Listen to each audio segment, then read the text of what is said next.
Rock and roll may live forever, but we only retire once. Kevin Lamour of Our Financial Plans and Quadris Investment Services offers a large range of financial solutions from some of the biggest leaders in the investment and insurance landscape of Canada. See how a solid financial plan built with friendly and professional advice can help. Find out more at ourfinancialplans.ca or give them a call at 705-949-1316. And welcome to another episode of the Lonesome Cowboy Podcast. And today I have a gentleman on the line. We've also had an episode with his wife, Tara Dunphy, and this here is Tom Dunphy, which Tara might say is her better half. Well, one thing Tara would say is that her name isn't Tara, it's Tara. Tara, sorry. Damn. I'm sure that came up when you were speaking with her. Oh, it did, and I blew it a couple of times, and I had to apologize. Damn, I keep forgetting that. You know what? And I got a great mnemonic device to remember it, too. I just think of Olivia de Havilland in Gone with the Wind. There you go. Oh, Tara, I've come home.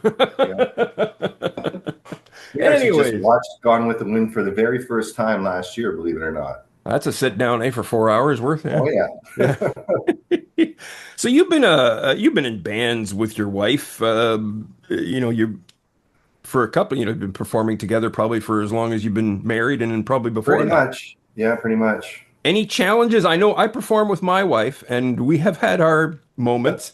Any challenges? Yeah, there are a number of challenges, but I think it's mostly for us has always been in the songwriting. Oh, okay. When something is so close to your heart, and like both of us, words are really important in music too, obviously, and then it can even be like the smallest detail in a lyric that can drive either of us crazy. But one of us eventually has to give in. So that's the hardest thing. There's a back and forth when it comes to songwriting. Other than that, it's been pretty straightforward and great. And that's a good, contentious relationship, like Lennon-McCartney kind of thing. Yeah, exactly.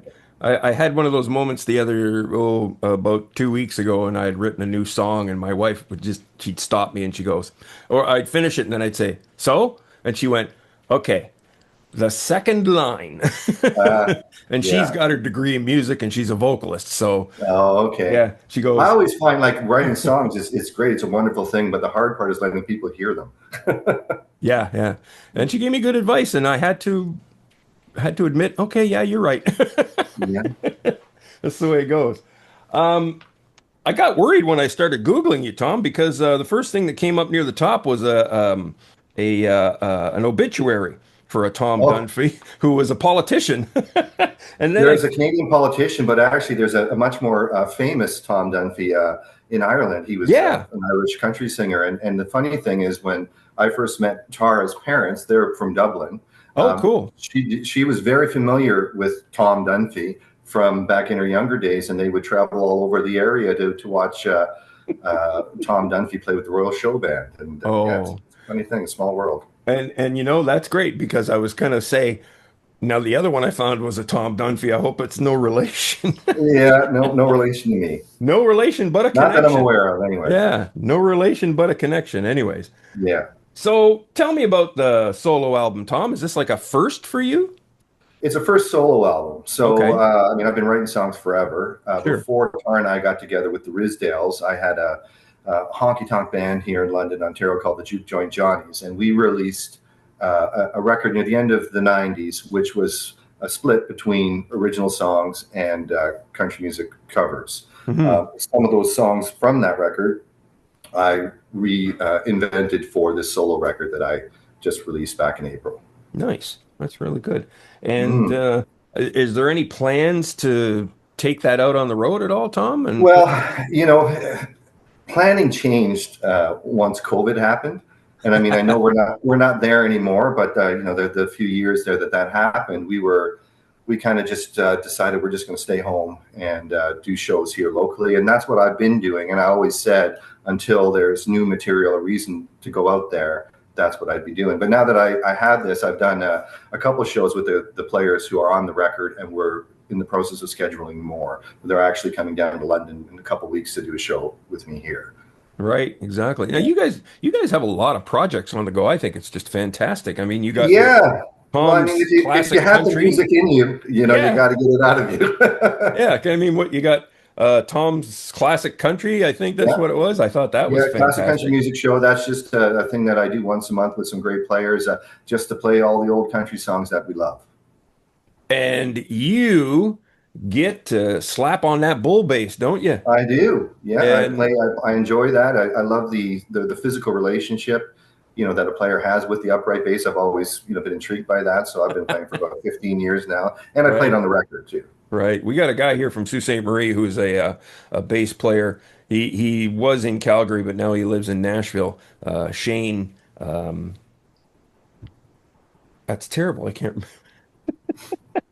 Anyways, Shane is a double I've bass heard of player. Shane. Shane Chisholm. Oh my God, there it is. Oh, there you That's go. my brain is cheese. Anyways, Shane Chisholm, and he plays Oh a. yeah, yeah, yeah. I know that name. There Sure. you go. He's got the big gas tank bass. Yeah, yeah. And he made it from the gas tank from a Ford That's great. minivan. Really. Wow. Yeah, it was awesome. That double bass now were you a bass player before, Tom? Like, I've had a bass. I wasn't a bass player, and I still don't even consider myself a bass player. I get by. I mean, when it comes to country music, like bluegrass, that sort of thing, I have no problems finding my way around. I do not have a jazz mind in any way or form. Tara can handle that stuff. It's just oh not my yeah. thing. I'm a three chords kind of guy. 1/5 on the bass, and that's all I really need. I like the way you said about that double bass. You said it was a physical relationship. Oh yeah, yeah. It's Yeah, just, I mean, it's like you're dancing with it the entire show, more or less. yeah, exactly. None of the fancy stuff, like laying it on its side and standing up Well, there and I stuff. do slap it, but I would be a little concerned about trying to climb up on top of it. I'll leave that to other more agile people. Yeah, I know, because at our age, right, you just wondered if you're going to get back up again. That's the big trick, isn't it? You never know. Yeah, exactly.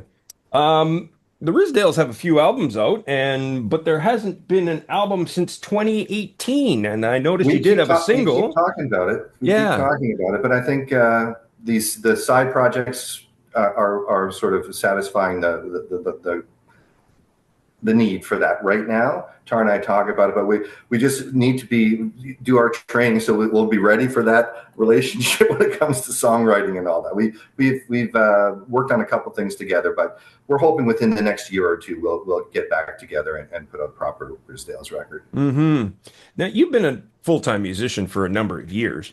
And I am not a full-time musician. oh, really? No, no, I have a background in architecture and engineering. No kidding. I play music a lot, and because I've been doing the other side of things long enough, it affords me the time to play if I want to. But Excellent. it was important to me that we were able to pay the bills, and so Tara, being the real musician in the couple, she does it full time.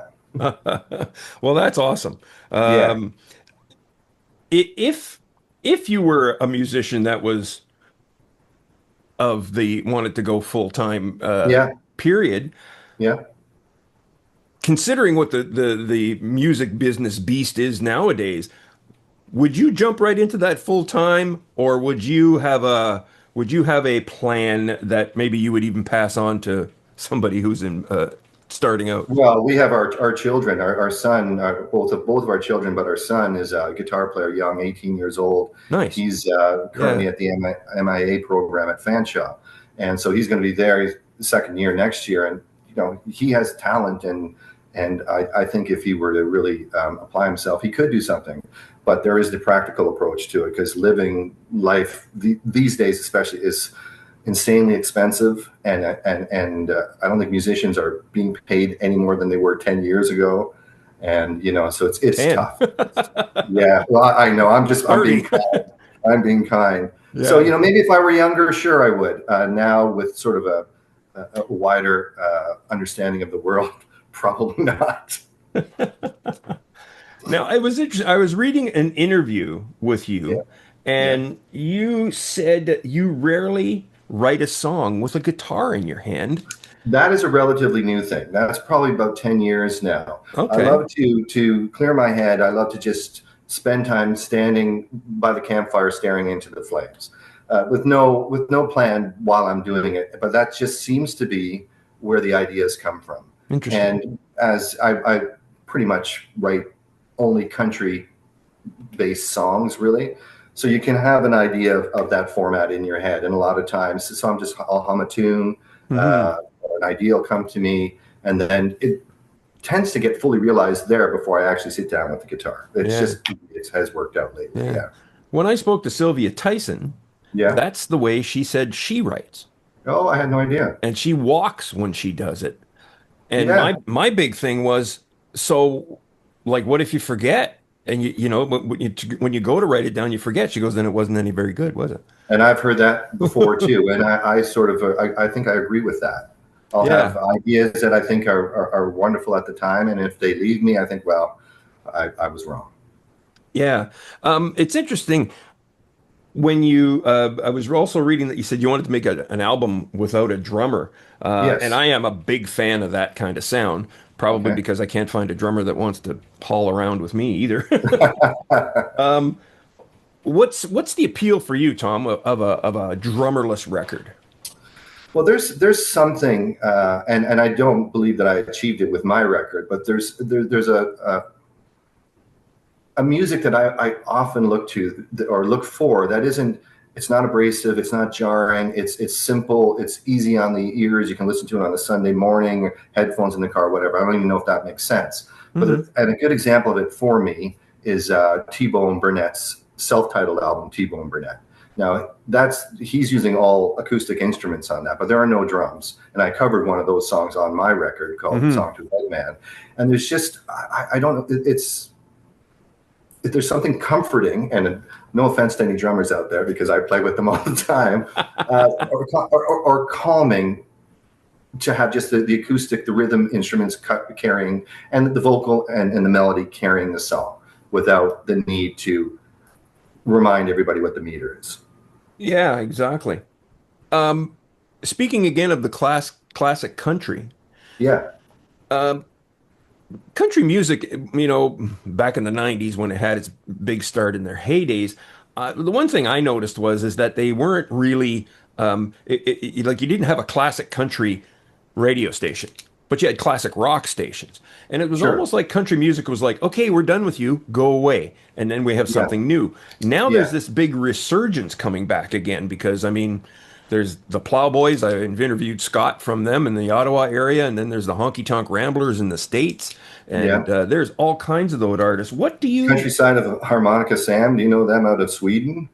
No, I'm gonna have to look into it though. Oh, they're great. They're like purists. Like it's Oh yeah, crazy. They dress and but the music is fantastic. It's like it's the era, like Hank Williams era country music, and they dress the part too. and It's a say that great. again. I'm gonna write it The down. Countryside of Harmonica Sam. The Countryside of Harmonica Sam. That's a big name for a band. It is. Yeah, that's awesome. Um, there, my shorthand that I have. So, what the resurgence of this kind of stuff? Why? What's happening? It's Uh, crazy. I think it's just a cyclical thing. I think it just happens for whatever reason. It's maybe in a way a reaction to what is considered a problem that I have, and it's not a problem because I mean to each his own. But the fact that country music, uh, it has been called country music throughout the ages, and yet the music is not the same. Yeah, So it's exactly. almost I feel like, okay, well now call it this or call it that, because I've encountered many people who, when I tell them I play country music, and they're like, "Oh, I love whoever the current hot artist is on the charts right Hmm. now." Hmm. I'm like, Yeah, "Oh, no, no, not that kind of country music." And it's having to explain yourself all the time, when there was a time where you didn't need to. yeah, So I exactly. don't know, but I'm just glad. I'm really glad it's happening. Yeah, yeah. It does. It- yeah, because when you say country music today, it does age you. Because I remember we were talking to coworkers of my wife's, and nice young ladies in their mid 20s, Yeah. and we mentioned a name, Stephen Bishop. Okay. They had no idea who the man was. And you know what? They're not expected to. That's Yeah, the way exactly. I look at it, Yeah. right? But the cool part about it is you can kind of say, well, you know what? it's really cool music. You should go listen to it. And That's then, right. then And that's, we're fortunate. I have a son who's 18 years old, so yeah, we get everything from him. So he's a heavy metal fan. He can shred, like Pantera licks and all that stuff. cool. But he also, we're not forcing our kids to listen to our music. They can, do what they want. Of course. But he's become a huge Johnny Cash fan. As far as contemporary country, Coulter Wall is like one of his all-time favorites. So Ah, yes. he's come to it on his own. So I think the people that were meant to hear it will find it if they need to. Yeah. Yeah. So, when's the Dunphy family band starting? Oh, well. Yeah, is your other child Yeah, involved? both our kids went to like music schools, so Cool. they went to school to learn how to play the violin, and they can read vocal music as well. So they have that. They're Cool. not interested in the classical side of things now, but they both are wonderful singers. They both can, like, our daughter plays piano and she's learning to play guitar. So I wouldn't be surprised if the Dunphys will be like the next Osmonds. There's a reference some people Don't wear won't the get. jumps. Just don't wear the jumpsuit suits, No. whatever you do, please. Unless it comes in style again, and we will. Yeah, that's yes. Music and fashion, cyclical, right? It They is just true. It and is true. that's something I never even thought about, Yeah. saying um but I mean, you guys really must have a juggling issue. It's got to be like because you got Maggie's Wake and you got the Rizdales. Haven't even talked about the Rizdales yet, and then you got your Yeah. solo album, then you got your classic country music Yeah. show, and I'm sure Tara's doing her own thing too. She plays She was she in was the just in homes and stuff like Ottawa that. yesterday for a show with Maggie's Wake. Yeah, so she's Nice. back today, and then she's off playing somewhere right now. And yeah, she's very busy. We're busy, but it's not work if you enjoy it. So Yeah. that's the way it is. I mean, otherwise we wouldn't be doing it. So Yeah, exactly. Well, it's admirable that you folks yeah. pull this off and it's inspirational, but I think if I tried to dive in it like that with all these projects, I'd probably just fall down and say, okay, I'm done. Give it a go. You never know. Yeah, exactly. Maybe it's what you need to stand up. Thank you. Well said. The musicians that you play with in your classic country music show, are any of those guys showing up on those albums at all? Not on this record. We have a guy who's like well known in Ontario, at least, Doug Dietrich, who plays pedal steel. Pedal steel, I often say, is my favorite instrument of all time, and because it is. But for this particular record, I wanted just straight steel, lap steel. Doug, who plays with me in that band, he doesn't do that. And Burke Carroll, who plays lap steel on the record, actually has an instrumental Hawaiian steel band in Toronto called the Hooligoons. And so I knew Burke could do it, and so I reached out to him, and because he's played on Rizdales records before, I knew he'd do a wonderful job, and he did. Yeah. So no, the guys in London aren't on this record. Didn't need a drummer, so Carl, that's why you're not on it, but he already does this. But also, I picked guys. There's only 3 guys on the record. It's just me, Burke on steel, and Steve Briggs on guitar, and I play upright and guitar. Yeah. And I went with Steve Briggs because I've been a fan of his for a long, long time. His main gig is with Russell DeCarl. Oh, He's yeah. been playing with Russell for a long, long time now. Yeah. And also remember him from his days in the Brothers Cosmoline and the Bebop Cowboys. And he's got a real sort of melodic touch to his playing that I wanted on the record. So the guys I have on the record are the guys that could fulfill the sound I had in my mind, I guess. Yeah. I was chatting with those guys at the FMO conference last year, Russell and his band, Yeah. 3-piece guy. So I probably bumped into your bass player, right? Yeah. Well, guitar player. I'm the bass Guitar player. player, sorry. Bumping into him right now. The guitar player. Yeah. So here's the big question, and this is how we'll kind of close things out. Sure. And because I do specialize in people who are DIY artists, you handle it all, Yes. because I don't think the ones who have made it can offer us any kind of advice, believe it or not. Fair enough. Yeah. So, in that respect, can you pass on any words of advice to those that are trying to make a living at the music business right now and, begging for shows, playing for crap money? What are you going to tell them? Say, look, this is what you got to do, and you're not going to make it just playing those bars and restaurants. Well, you know what? I don't know that I have anything that's going to make a huge difference. I really don't know. I'd say, be true to who you are, first of all. Don't do it because you want to be famous. Yeah. I think I remember reading something with Ernest Tubb, where Ernest Tubb was asked, what do I need to do to become famous? And he said, become well known in your hometown first. Like Oh, just concentrate on the local. And it's, that applies to different things as well. It's like network with the people in your music scene, because it turns out you'll probably meet somebody who knows somebody outside of that music scene, and that the community is really, it's kind of small. It's just spread out in a way, right? There's always somebody who knows somebody who knows somebody. And I often say that it's all about who you know. We're very big on getting, if we're having like special shows, like our Christmas shows and whatever, getting acts from out of town, come on in and then we introduce them to other people. So just be kind to other musicians, network. Don't go into it thinking you're going to be famous or needing to be famous. Go into it because you love the music, you love the community, and hopefully something will come from that. yeah, that's cool. Because I Yeah. have to agree with him on that one, Tom, because Yeah. I've now that I just plugging and banging the brick dust out of my forehead every time I try to go forward, but I always find a connection. You know what I mean? Like there you go. The Yep. bass player that played on your record, met and saw him there at FMO, and somebody else that I met that was somebody I interviewed, and I went, "Oh, you were there," that kind of thing. So And you're right, it's generally, small. I have found musicians are really nice people. At Hmm. least most of them are. So don't be afraid to reach out. Don't be No, afraid to say hello. yeah, And like just keep making those connections. Just keep upbeat, stay positive if you can, and let the rest take care of itself. I mean, there's hard work involved, of course, yeah. but I gotta say, most musicians are more responsive to you dropping them a note and saying hello than most of the supposed influencers and all that fun stuff on the internet nowadays. that's So right. if Yeah, you're gonna choose somebody to reach out to a musician. I agree with you. Tom, tell the folks where they can find out more about all the musical projects that you got on the go. I would say, well, if you go to Facebook, everything is there. Instagram, Tom Dunphy's Classic Country Music Show, just my own personal page. The Rizdales has a page on Facebook. Also, Rizdales.com will give you everything you need to know about the Rizdales, and there's a link to me there as well. Just do a Google. Just don't look for the guy who just passed away recently. Yeah, I don't need That's that. not me. Yeah, yeah. I didn't want to see that. That's for sure. No, no. Excellent. Tom, thank you so much for coming on the program. I really do Well, thank you. appreciate it. It was a real thrill. Thank you.